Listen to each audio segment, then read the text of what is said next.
Antes de mirar a América Latina, lo vamos a hacer al mercado. Vamos a tratar de desentrañar los entresijos, las claves de la jornada. Javier Echeverry, ¿qué tal? Muy buenas noches. Muy buenas, ¿qué tal? Bueno, de primeras vamos a escuchar a Jerome Powell en el Senado y lo comentamos. Venga. Years more, I'm sure. There will be bank failures, but this is not the big banks. If you look at the very big banks, it's not a first order issue for any of the very large banks. It's more, smaller and medium-sized banks that have these issues. Bueno, un gurú en toda regla, Jerome Powell, diciendo que las entidades pequeñas, medianas en Estados Unidos pueden colapsar, que los balances pueden no estar apuntalados, todo cuando el New York Community Bancorp está ahí. Bueno, está ahí menos 1.000 milloncitos que le han metido así Sí. para rescatarlo. Una ampliación de capital que, por cierto, la cifra no es nada desdeñable porque hay que aclararlo, es casi la mitad de lo que es su capitalización de mercado. Claro, es que al final, vuelvo a lo mismo, la banca regional en Estados Unidos es bastante minoritaria, es muy local, ya lo dice el nombre, banca regional, pero es cierto que no nos hacemos a la idea, no es como los bancos en España que quizá tenemos una percepción distinta. Allí es realmente muy local y por tanto tienen balances eh, bastante pobres. Decía Powell que todos los bancos en general, y además me ha hecho mucha gracia, pero decía, no, los bancos, durante su comparecencia en el Senado, decía, los bancos en Estados Unidos están muy bien capitalizados en general. Y decía, muy bien. ¿Y dónde está la parte que no? ¿Qué hacéis vosotros para que los que no están bien Claro, capitalizados claro, no sufran Javier. esos problemas? Es que ahí está uno de los trucos y ha sido una de las partes de la comparecencia que me ha llamado la atención porque Jerome Powell lo que ha dicho ha sido pues eso, que no todo el sistema financiero está bien capitalizado, que en general sí, pero que no deja caer cuál es la parte que más le preocupa y decía, la gran banca no tiene problemas. Pero que JP Morgan no tiene problemas, eso ya lo sabe todo el mundo. Quiero decir, es que al final lo que preocupa es la banca regional, la que está más en contacto con el cliente y que puede sufrir una fuga de depósitos de un momento para otro. Es que lo que hay que hacer es tener mucho morro para decir que la gran banca no le preocupa. Pero si la gran banca es la gran beneficiada de esta situación, lo llevamos diciendo pues seguramente desde Silicon Valley Bank. Y es que el problema es que los grandes bancos, que son quienes deberían hacer acuerdos a través de los cuales cubriesen las posiciones que no puede cubrir la banca pequeña, porque de hecho se beneficiarían mutuamente, se benefician mucho más no haciendo esos acuerdos porque el capital migra de forma salvajemente veloz hacia los grandes bancos. Claro que no tienen problemas de capitalización, evidentemente, y cuanto más problemas tiene la banca mediana y cuanto más problemas tiene la banca regional, más ricos se hacen. Claro.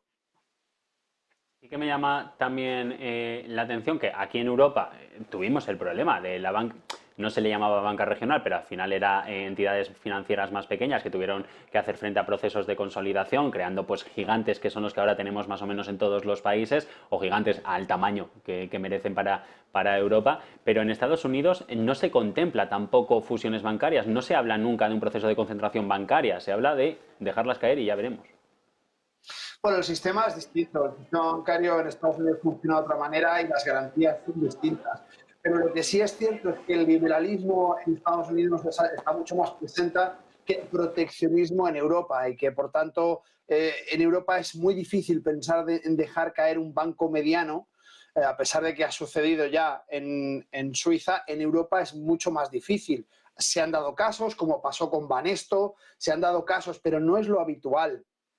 Banco Popular se compró extremadamente barato y fue pues igualmente prácticamente una dejada caer, pero no es lo habitual. Y en Estados Unidos todavía hay mucho menos cultura de intervencionismo porque se respeta más el libre comercio y esa manera un poco de trabajar, hay menos proteccionismo. Si bien en la banca lo cierto es que el proteccionismo es necesario dentro de un marco regulatorio que dé tranquilidad al inversor, porque al fin y al cabo la banca no solamente es banca de inversión, también es banca comercial, es banca de muchos tipos distintos y es un elemento imprescindible desde hace muchos años para que la economía juegue un papel estable y para la estabilidad de precios. Y por tanto sí que tiene que haber un marco regulatorio que no proteccionista, pero que sí un marco regulatorio que proteja unos mínimos.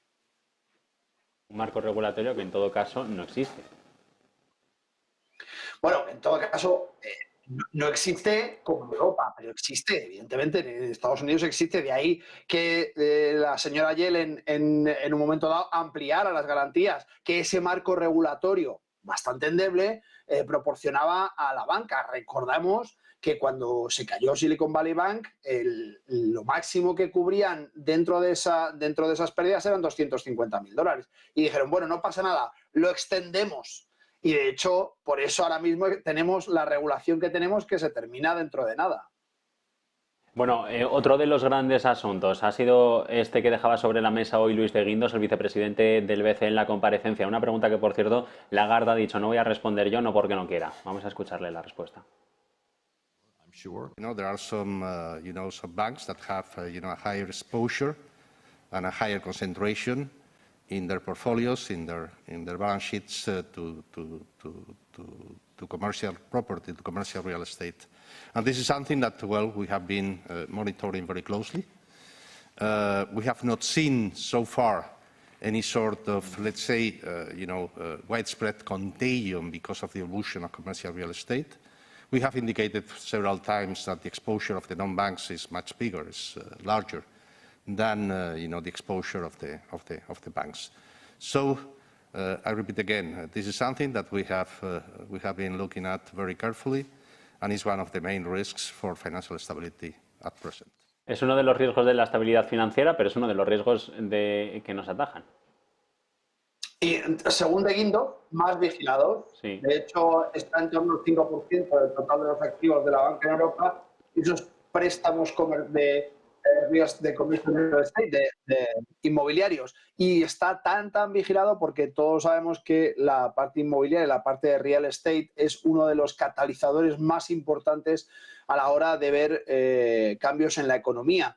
Y por tanto es uno de los catalizadores que miran con más atención. Donde ha puesto de Guindos la tilde, iba a decir la guinda, pero ya es rizar el rizo, donde ha puesto la tilde es justamente en esas entidades no bancarias, que dice que ahí sí que considera que hay un riesgo bastante más alto y que es donde por ahí pueden venir los problemas.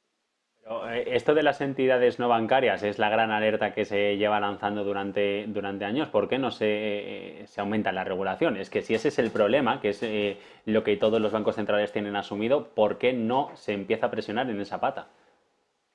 Bueno, evidentemente porque genera un flujo de caja maravilloso y un capital circulante dentro de todos los países, y por tanto tenemos como dinamizador de la economía esa parte offshore, por decirlo de alguna manera, porque al final, como bien dices, está fuera de la regulación de la banca, pues al no ser banca, lógicamente todas esas financieras dinamizan muchísimo el capital y hacen que el capital se mueva y que dentro de una economía el capital se mueva, genera riqueza y genera crecimiento. Y por tanto, está muy bien decir desde lejos, no, cuidado, porque la banca, nosotros funcionamos muy bien, como Banco Central Europeo cuidamos mucho de todo, pero permito a nivel regulatorio que existan alternativas que sin estar bajo ese paraguas de supervisión me dinamicen la economía para poder decir que yo estoy manteniendo maravillosamente bien la estabilidad de precios con esta política tan buena que llevo a cabo desde el Banco Central. Bueno, vamos a cambiar de asunto porque de momento tenemos algo más de tiempo. WorldCoin fue un tema que tratamos la semana pasada que ahora ha vuelto a ser noticia. España ha prohibido escanear el iris a cambio de datos. La Agencia Española de Protección de Datos le dijo ayer que tenía que paralizar todas sus operaciones en nuestro país. Es que hasta qué punto puede llegar el libre mercado también para quedarse con datos como estos que son muy importantes y muy personales de cada uno de nosotros. Pues mira, había un artículo, hoy he escrito este artículo que tenéis en pantalla desde TradingView, recordando un poco lo que hablábamos el día 29, y es que el día 29 hablábamos justamente de esta sucesión de hechos que estaba pasando al albur de las albricias y alegrías del Bitcoin. Bueno, pues justamente Sam Altman, uno de los creadores de OpenAI, ha creado este token, WorldCoin, a través del cual nos cuenta que es muy interesante escanear el iris con respecto a 5 WorldCoins. Esos 5 WorldCoins, que es el pago que nos darían por escanear el iris, pues lógicamente tienen un valor muy pequeño. En el caso concreto de WorldCoin podemos verlo en tiempo real. Déjame que te lo busco para poder ver exactamente el valor actual de esos 5 WorldCoin, serían $7,12 por WorldCoin. Es decir, 7,12 por 5 y que no llega ni a $200 y que nos estarían dando por tener la huella inequívoca e imborrable de todos los parámetros biométricos y que además no sabemos qué van a hacer con ella por escasos $200. Eso es la cotización actual y por tanto la gente no se está enterando de que está cediendo todo este tipo de información. ¿Qué sucede con ese tipo de información que está cediendo? Pues que al final hay un montón de países que regulatoriamente lo han prohibido. En el caso del día 29 teníamos a Brasil, Kenia, Nigeria, Argentina, Alemania, Francia, Italia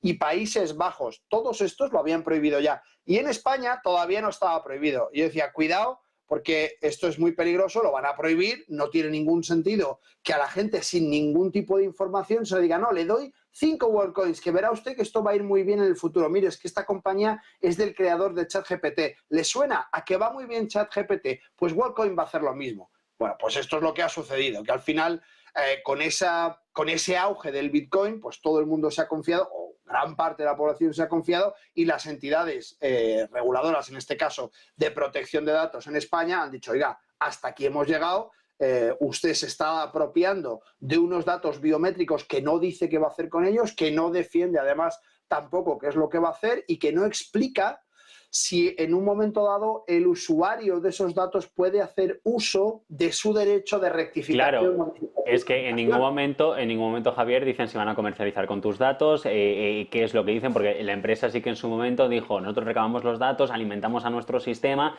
y luego no los utilizamos para nada más. Pero claro, eso son buenas intenciones y los datos los dejamos ahí y no sabemos qué pasa luego con ellos.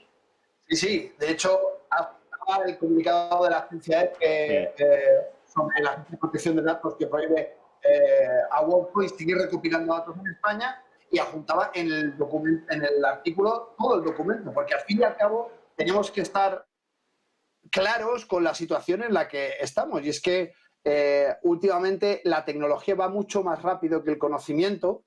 Y esto es el verdadero problema, que no nos preocupamos de estar al día en el conocimiento necesario de estas tecnologías que están llegando hasta nosotros, que son absolutamente imprescindibles. Ya no sé dominar, cuanto menos entender. Y claro, ceder unos datos biométricos sin capacidad, como digo, de rectificación, eliminación o modificación, es una barbaridad y va contra la ley en España. Y por eso la Agencia de Protección de Datos ha dicho, hasta aquí hemos llegado, de momento les bloqueo 6 meses. A día de hoy ya es ilegal que utilicen ese ORB, que es la maquinita que utilizan para ponerte en el ojo, que yo hacía un poco esa imagen creada con inteligencia artificial justamente para mostrar un poco esa manera de escanear el iris, que lógicamente es absolutamente virtual y no tiene más trascendencia que una imagen explicativa de lo que se está haciendo. Pero vamos, desde luego un auténtico escándalo que hasta ahora se están aprovechando de manera totalmente impune porque no tiene ninguna pena. No, le prohíbo. Oiga, le prohíbo, pero vamos a ver. Usted está actuando en contra de la legislación vigente en España, así como en todos los países que he dicho anteriormente. Sí, ¿Por qué, Javier, lo de pagar en cripto? ¿Perdón? ¿Por qué pagar en cripto? Pues súper fácil, porque con el auge del Bitcoin es mucho más fácil convencer a una persona que le vas a dar algo que ya está usted viendo cómo se va a revalorizar, que decirle, no, le voy a pagar en dólares. Porque además, de esa manera, lo que estás haciendo es dar usabilidad a tu token y convertirlo en una utility coin, en una moneda que sirva para hacer cosas. Y, por tanto, al generar mayor volumen de transacciones, va creciendo, hay mayor adhesión, hay mayor demanda porque hay mayor oferta, te están dando con qué mover ese capital, que es en este caso WorldCoin, y estás haciendo el listado, el volumen de negociación, de capitalización de esa cripto mucho más grande y por tanto estás retroalimentando sin tener que descapitalizarte, porque al final Bitcoin tiene un número finito, pero WorldCoin, que yo sepa, no. Puedes hacer todas las que quieras, no pasa nada. Por tanto, tiene un coste ridículo yo te voy a pagar con un coste ridículo y yo me voy a quedar con una información extremadamente valiosa con la que en el futuro podría hacer lo que me dé la gana. Lo que me dé la gana, porque luego tú puedes decir, no, pues lo retiro, pues no, pues ahora no quiero, no, pues te gano en un juicio. Ya, pero es que eso ya está escaneado. Y eso ya está dentro de la encriptación de datos de blockchain, que si es difícil borrar algo de Internet, no te digo de blockchain, no lo borrarás per secula seculorum. Y ahí está el asunto, Javier, que lo que decíamos la semana pasada, el iris tiene una información incluso más precisa y más personal de ti que la huella, que la huella dactilar, perdón. Claro. Y hay muchísimos parámetros biométricos que se leen en el iris y que se reflejan en el iris. No solamente la singularidad como tal, sino estrés ocular. Hay 50.000 cosas que una compañía de seguros, por ponerte un pequeño ejemplo, podría determinar mediante la huella de tu iris si ponerte el seguro más caro o más barato. Porque se lo ha vendido la compañía de WorldCoin del señor Sam Altman.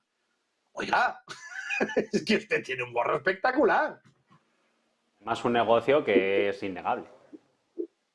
Bueno, claro, es que es ilegal ceder los datos biométricos y estar bien informado. Porque el tema es que aquí lo que la Agencia de Protección de Datos ha aducido para bloquear durante 6 meses esta práctica, para hacer una prohibición temporal y no definitiva, es que la información que se da al cliente que cede estos datos a cambio de WorldCoin no está bien informado. Ese es el kit. Y es por lo que ha podido actuar. Porque de otro modo, nosotros ciudadanos que somos así de confiados, pues decimos, mira, pues no me cuesta nada, ¿qué más da? Oye, que me hagan una foto, encima en la era en la que vivimos, que te hacen 2 millones de fotos y te las haces tú y las subes a las redes y ni siquiera somos conscientes de lo que estamos haciendo, cuanto más del ojo muy cerca que ni si me ve quién soy.